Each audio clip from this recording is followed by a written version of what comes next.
unti-unting lumalabas sa katotohanan sa flood control project. Corruption started in 2023, 2024, and 25.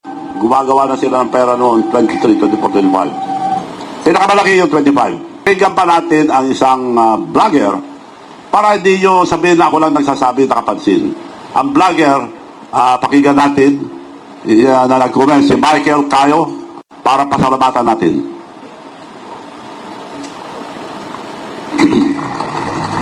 Kung dalawa lang nakakaalam, Romualdez sa Saldico, yung ibang mga politiko na kinabang, ang alam nila si Saldico at saka si Romualdez lang. Pag ang presidente ngayon ay inimbestigahan yung ibang kasama sa baba, legit yun.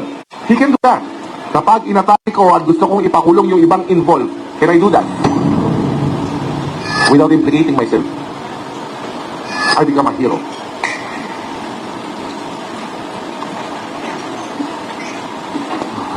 Hindi na ako nagsasabi.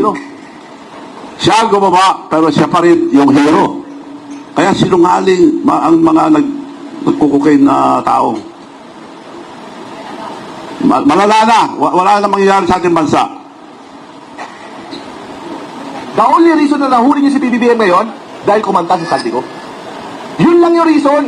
Pero sa paper trail, wala. Romualdez is an evil genius. Romualdez is an evil genius.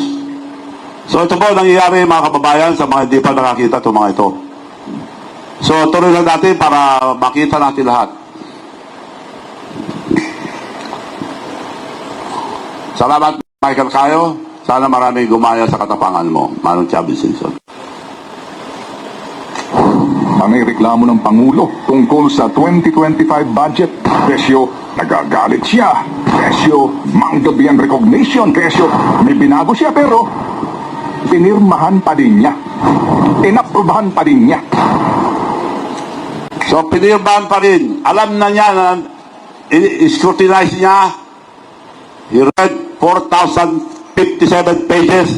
Sinigurado niya na nandun yung pinasaksak niya na 100 billion na pinasaksak kay Saldico at sa kay Martin Romualdez. Siya nagsabi, binasa niya, scrutinize niya, tinanggalan niya. Tinanggal, kuripot itong Ilocano ito, tinanggal, kunti lang eh. 1 billion 15. So inaprubahan pa rin yung 98 billion 850 billion. Magician President, PhilHealth. Ito ang grabe sa lahat. Ang PhilHealth, hindi pera ng gobyerno ito. Pera ng taong bayan. Pera malilit na tao, mga empleyado, lahat. Hindi nagaling sa gobyerno ito. Pera ng taong bayan. Naipon sa PhilHealth, 89 billion was ordered back to the National Treasury para may nakawin lang. Nawala. Pati yung PDIC, na kontribusyon ng mga bangko, in case of magkagulo, may insurance. Nawala rin. Tinanggal din para meron silang sinagad. Ang 2025, sinagad nila.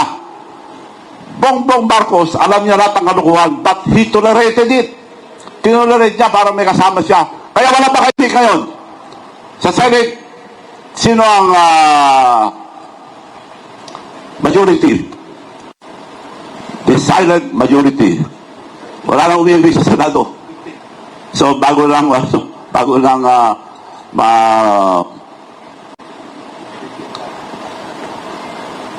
ituloy ko ito 19 billion mas order back.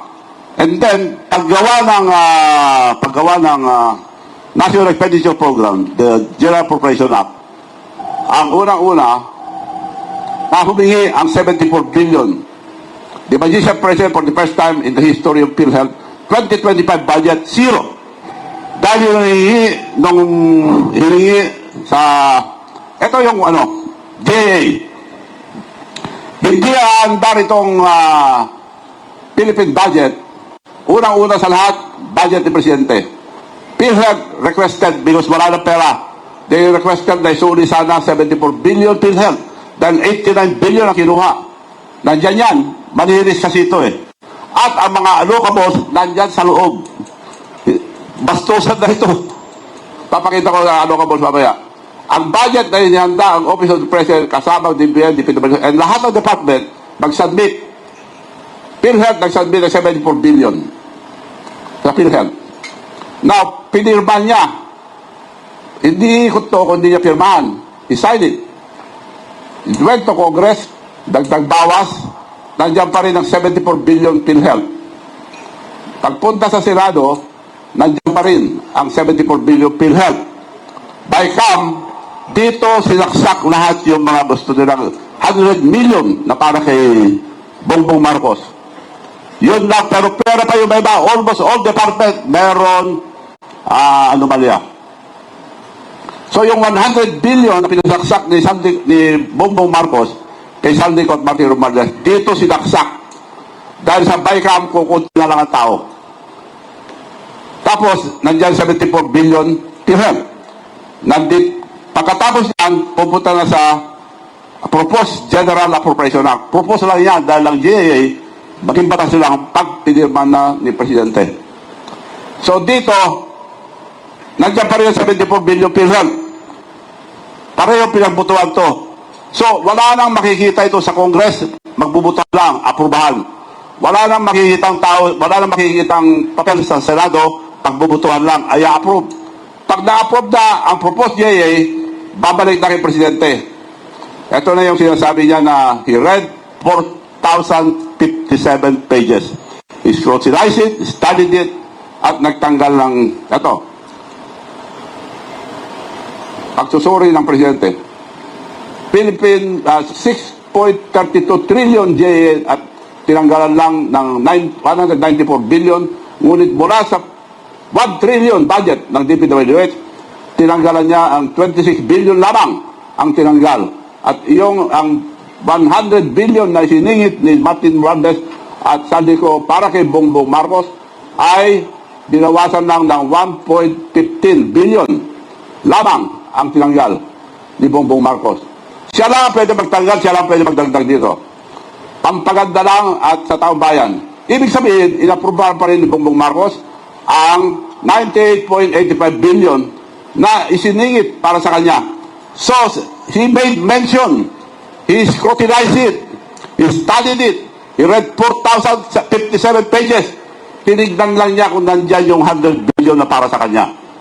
Pinirmahan niya, naging batas na. So, ganoon ang pang-ikot to.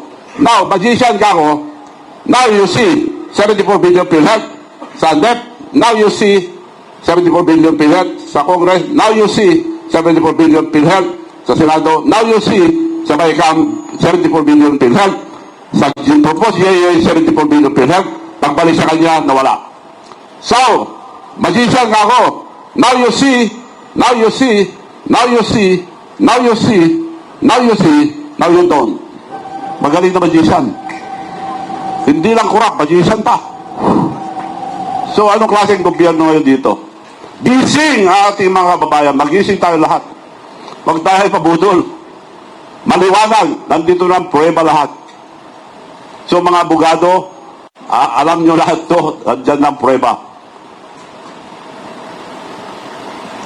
So, of the 100 billion insertion of Saldico and Speaker Martin Romualdez, first casting of BBM, for Bongbong Marcos, BBM vetoed only 3 projects worth 115 billion. This means he approved the rest of the 98.85 billion insertion, of which they delivered to Bongbong Marcos, 25% commission.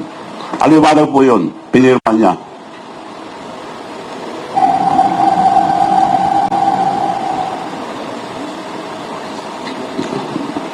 Next. Sa susunod na papakita ko sa inyo na ang pera ay makapangyarihan. Magbabago ang tao. Example, Jose Claire Castro, official spokesperson of Malacanang. Talaga si PBBM, grabe ka naman. First time ko siyang nakitang ganyan. Oo, grabe, may pangiti-ngiti pa. Grabe ka, PBBM. Alaskador. Nang aalaska na siya. Nang may ngiti. Diba? Pero, sober. Walang mura yan. In fairness, mga kapatid. In fairness, walang mura. Pero grabe ka, PBBM. Ngayon ka lang namin nakita ng mga kakli na ganyan, ha? Tuloy mo lang. Tuloy mo lang. Ang nakakanta ka partner dito, ilan na ba ang advisor ni Pangulong Marcos maliban sa mga sekretaris niya? Ibig bang sabihin nito, partner? Di ba pag sobrang dami mong advisor, parang lumalabas, wala ka talaga. Wala ka talaga. Wala ka talaga. Wala ka talaga.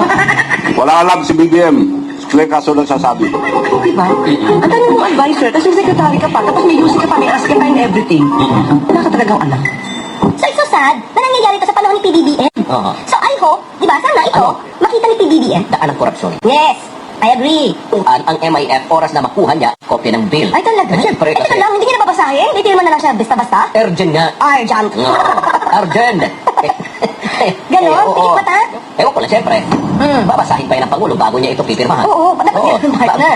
Di ba? Dapat basahin niya muna, hindi naman pagkabigay sa kanya, pirma na agad. Ano yun? Babasahin pa ba ito? Kasi urgent. Urgent nga. Ay, naku, partner, di ba? Pag binabasa natin itong mga news na to, Oo. bakit pa parang ang nangyayari ngayon, partner, Oo. especially itong sa mga lawmakers natin, parang sila yung nagiging lawbreaker. Mhm. Di ba? Lawmaker Law. na lawbreaker. Di ba? Partner, doon pa lang sa pag-certify na urgent ito, hindi na ito naaayon sa Constitution. Mhm. Kasi mag-certify ka lang as urgent at pwede madaliin. Mhm. Kapag meron tayo, pag may public emergency, o yung kinakaharap mo na yung calamity. Ngayon, nakita nyo, attack dog laban kay BBM ito. After 13 days lang, yung last na banat niya kay BBM, after 13 days, Claire Castro was appointed USEC of the Presidential Commission Communication Office with a budget of 2.4 billion. Nagbago na. Attack dog pa rin, pero tuta na ni Marcos. Ang pagsasampa po ng kaso ay hindi pang optics lang. Kailangan po talaga ng ebidensya. Hindi po ibig sabihin na po siya ay dinamay. At alam po natin, at alam din po ng Pangulo na siya ay walang kinalaman dito, at saka po mismo ang nagsimula ng pag-iimbestiga ng mga anomalyang flood control projects. Hindi po siya nababahala dahil alam po niya ang katotohanan at kami po mismo ang magbibigay sa inyo ng mga detalye para malaman po ninyo ang mga sinasabi ni Saldico ay pawang katang isip lamang. Sinungaling itong spokesperson ng Malacanang. Noon, inaatake niya si Marcos. Ngayon, pinagtatanggol na niya. Attack dog noon, pero tuta na ni Marcos ngayon. So, doon tayo sa ano ko.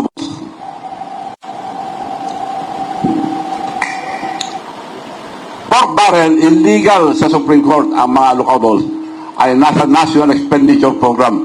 Nakalagay doon sa National Expenditure Program at naibigay pawang para puntuhan ang mga proyekto bago pa man sila matukoy. At pork barrel, basta iba na ngayon. Ang pangalan niya, allocable.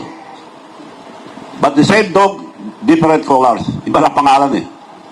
So, ang mga allocables, top 14 lang to. Halos lahat ng congressman may allocables. Huwag tayo pumayag, mga kaibigan. Mga kababayan, huwag tayo pumayag. Binabastos na tayo. Ang dami ng ninakaw, may allocables pa. Dagdag, yan. Ang hari, anak ni Bongbong Marcos, 15 billion 15 billion plus. Almost 16 billion. Number 2, Martin Romualdez. Wala nang hiya-hiya yan. Nakalagay, nakarecord sa NEP yan. Wala na, hindi na tamang pag-iisip dito. So, itong ibig sabihin dito, dagdag lang sa mga nanakaw na pera na ginawa ng this a pork barrel. Pinalitan lang pangalan. So, itong top 14, sila nakakaalam ang mga anomalya na nangyayari sa gobyerno ito. Pagka sila nakakaalam, nakakamoy, bibigyan ng malaki. So, top 14 lang ito Dagdag lang ito sa mga pera na nakuha nila sa gobyerno. Kaya, walang konsensya itong gobyerno ito. PhilHealth zero. Dinakaw nila lahat. Kinuha. Taong perang bayan. Yung PDIC na insurance ng mga bangko. So, kung may mangyari, kawawa ang ating bansa. So, maliwanag, mga kababayan, na linuloko na tayo itong namubuno na tuloy na dahil nagduduga.